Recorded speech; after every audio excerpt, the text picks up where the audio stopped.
Olá, vamos continuar nossa aula sobre um pouco do histórico para a gente introduzir noções de modelos matemáticos, né? Na aula passada a gente fez um breve resumo dos históricos, a gente conversou um pouco sobre a importância do zero. Quando falta o zero é difícil fazer contagem. Quando você não tem o zero, a contagem era feita por ábaco, né? Resumindo, os números nasceram por necessidade, depois ocorreu a necessidade de contagem por causa do comércio, após a fixação do homem, né? E agora a gente tinha falado de romanos. E o sistema romano, né, a numeração romana, ela ficou utilizada desde a época antes de Cristo, quando Roma tinha dominado a Grécia, até por volta do século XVI, XVII. Até hoje, muita coisa é feita em números romanos. Por exemplo, a gente escreve século XXI, não com o número arábico 21, mas em números romanos. As partes iniciais de um livro, né, as páginas antes de começar o conteúdo do livro, muitas vezes são colocados em romanos. Pouco tempo atrás, subcapítulos de livros, né, eram colocados em numeração romana. Associado aos números romanos, aconteceu e foram usados em função de mágica ou de coisas místicas ou esotéricas, né? Por exemplo, a Cabala, ela, que é a parte mística da religião dos judeus, ela apresenta uma associação entre números e determinados significados. Por exemplo, número 7, ele significa fim de um ciclo. Por isso que se fala que o mundo foi feito em 7 dias, por exemplo, né? E que Jesus falou, perdoai não somente 7 vezes, mas 70 vezes 7. Então o 7 ele tem uma representação de fim de ciclo, ou uma representação, quando você fala 70 vezes 7 naquela época, significava quase infinito, né? Uma estrutura de contagem bastante primitiva.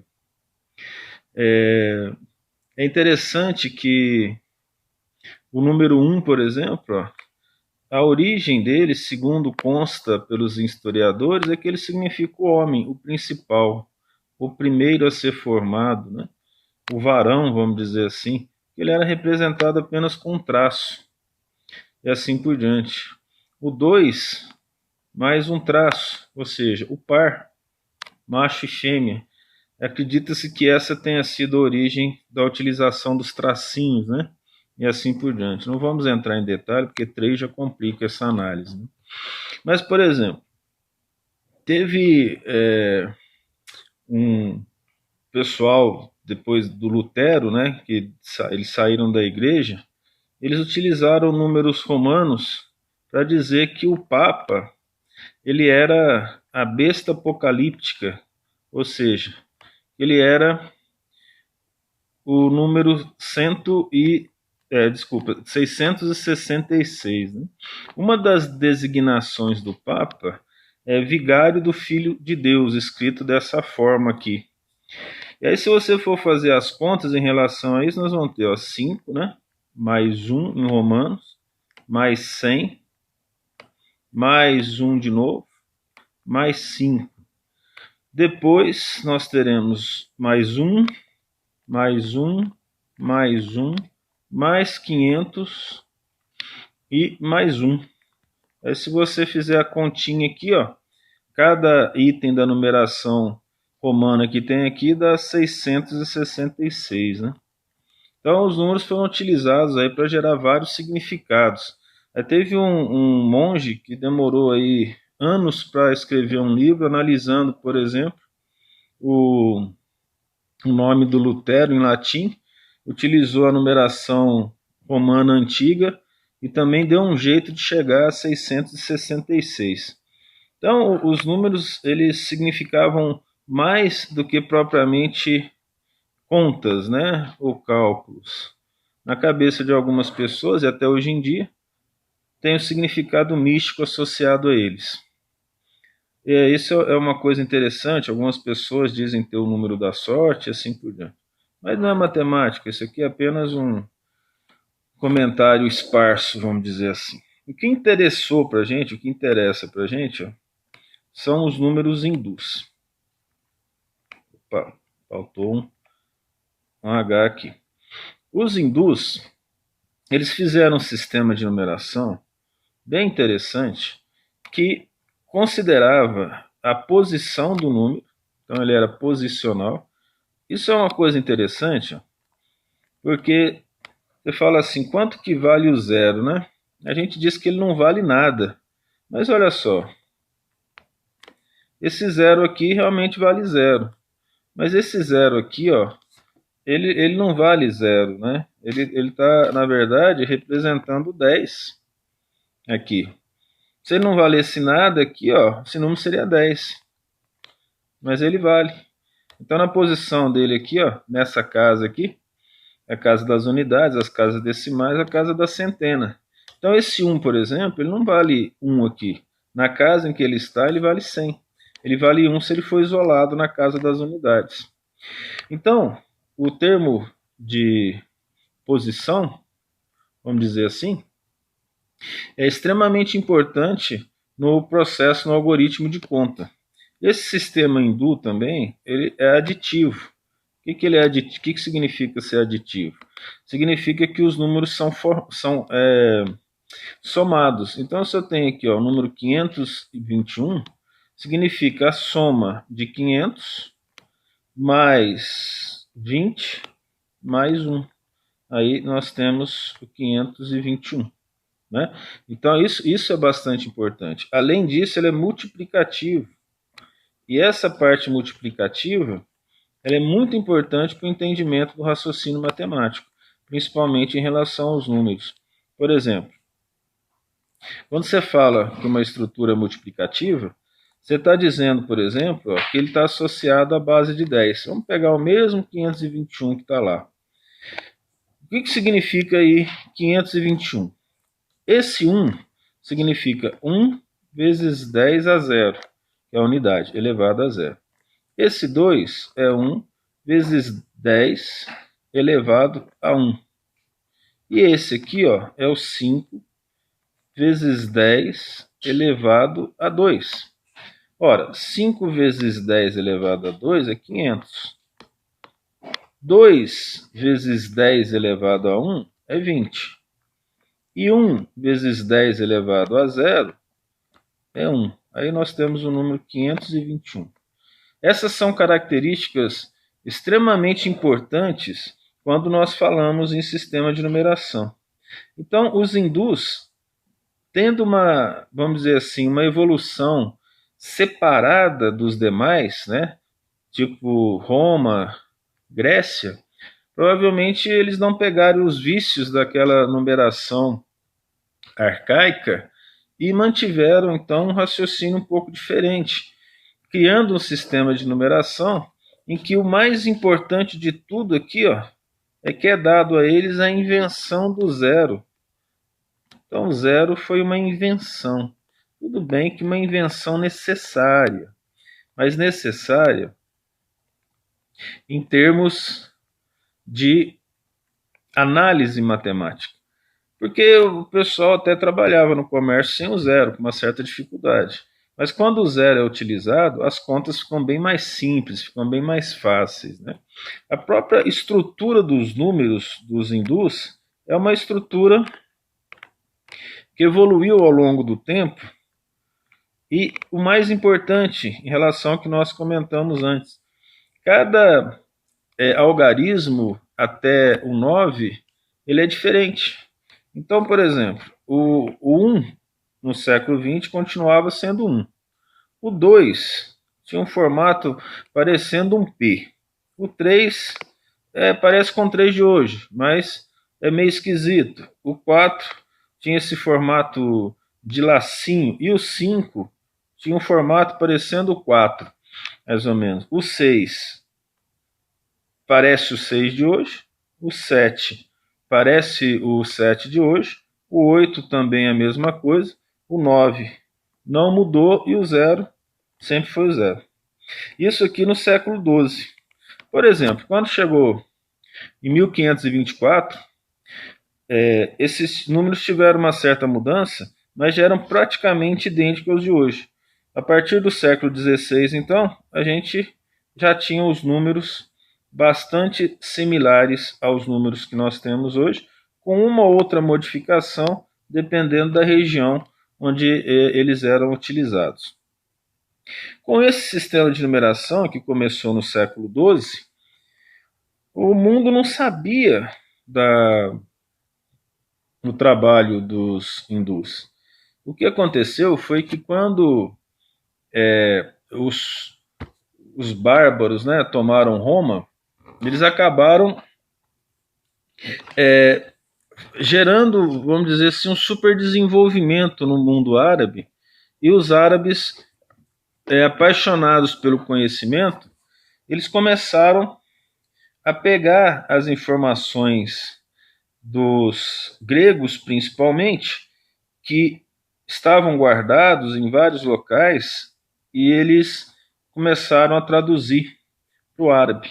Naquela época, né, nessa época da Idade Média, a Idade das Trevas, e principalmente a partir do século VIII, falar árabe significava adquirir conhecimento. Então, muitos cristãos e pesquisadores, eles falavam árabe para poder aprender sobre o conhecimento dos gregos. Essa é uma situação bastante interessante, porque os árabes eles tinham uma tolerância religiosa muito grande, porque eles consideravam que Cristo também era um profeta e eles respeitavam Cristo. Então eles não tinham nada contra os cristãos, recebendo os cristãos em suas bibliotecas e auxiliando no aprendizado deles. Então o mais interessante de tudo é que quem buscou as informações, o conhecimento, foram os árabes. Não só o conhecimento grego, mas o conhecimento dos números hindus, que quando foi levado para a Arábia,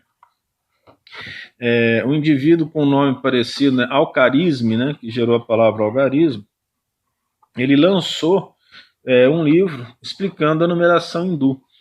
Ao que consta, em nenhum momento ele falou que a numeração era invenção dele ou árabe. Ele colocou todo o crédito aos hindus. Então, nesse livro ele explicou a soma, a subtração, a multiplicação e a divisão. Um livro muito bem escrito para a época. E aí, os ocidentais também tentaram introduzir isso no mundo ocidental, principalmente um indivíduo chamado Fibonacci, né? Chamado filho de Bonatti, que o Bonatti era um comerciante, o filho dele, desde cedo, ele viajava com o pai. E ele recebeu as instruções dele, principalmente na época de adolescente e de jovem, nas costas da África, em que o mundo árabe dominava. E aí ele começou a trazer para o Ocidente a numeração hindu. Não foi bem aceita. Mais de 200 anos depois que essa numeração chegou no Ocidente, ela ainda não era aceita e os comerciantes e até muitos bancos não aceitavam essa numeração hindu. Acontece que essa numeração hindu, ela existe hoje em dia, é a numeração atual. Então, o sistema de numeração atual, ele é um sistema decimal, assim como o dos hindus, e apresentam todas aquelas características que nós já comentamos para os hindus. Então, esse sistema de numeração decimal significa que existem 10 algarismos, do 1 ao 0. Né? Ele também é posicional, ou seja, a posição do algarismo determina o valor dele, como nós também havíamos comentado. ele é multiplicativo, ou seja, a casa dele determina uma relação com múltiplos de 10. Então, por exemplo, as unidades representam 10 elevado a zero, vezes o número que está colocado lá, né? E ele é aditivo. O que significa que nós, como a gente mostrou, você pode somar os vários números para que ele possa ser representado. Veja que interessante, né, que esse sistema de numeração aqui, ó, é o sistema de numeração moderno, e o mais interessante que é a primeira vez que acontece que para cada item, para cada algarismo existe um número diferente. Então, por exemplo, ó, nós temos 1, 2, 3, 4, 5, 6, 7, 8, 9, 0. Como é que funcionava isso com a numeração romana? 1, o 1 duas vezes, o 1 três vezes, 5 menos 1, 5. 5 mais 1, 5 mais 2, veja a repetição. 5 mais 3, 10 menos 1, e não existiu zero. Então, isso aqui dificultou bastante o desenvolvimento da matemática. Veja que não foi um raciocínio que gerou isso. Foi uma necessidade também na Índia. Só que até então, até os hindus, nenhum povo, nem os famosos gregos, por sua intelectualidade, eles conseguiram pensar em gerar um algarismo diferente para cada valor das casas unitárias, ou dessas casas básicas da numeração. No caso dos babilônios, como nós falamos, eles tinham que ter 60 símbolos diferentes, né? No caso, se fosse uma numeração, um sistema duodecimal, seriam 12 números diferentes e assim por diante. Então, pelo que nós percebemos, ó, os hindus conseguiram organizar a numeração propiciando cálculos complexos. Tanto é que hoje nós utilizamos esses algoritmos com muita facilidade, né? Esses algoritmos. E esses algoritmos, em termos de posição, tudo, muitas vezes ele é ensinado de forma equivocada. E isso atrapalha muitas vezes a criança a aprender, né? Ora, a partir do momento em que esses números começaram a ser usados no Ocidente, as contas ficaram mais fáceis e as descobertas de novas relações matemáticas iniciaram também.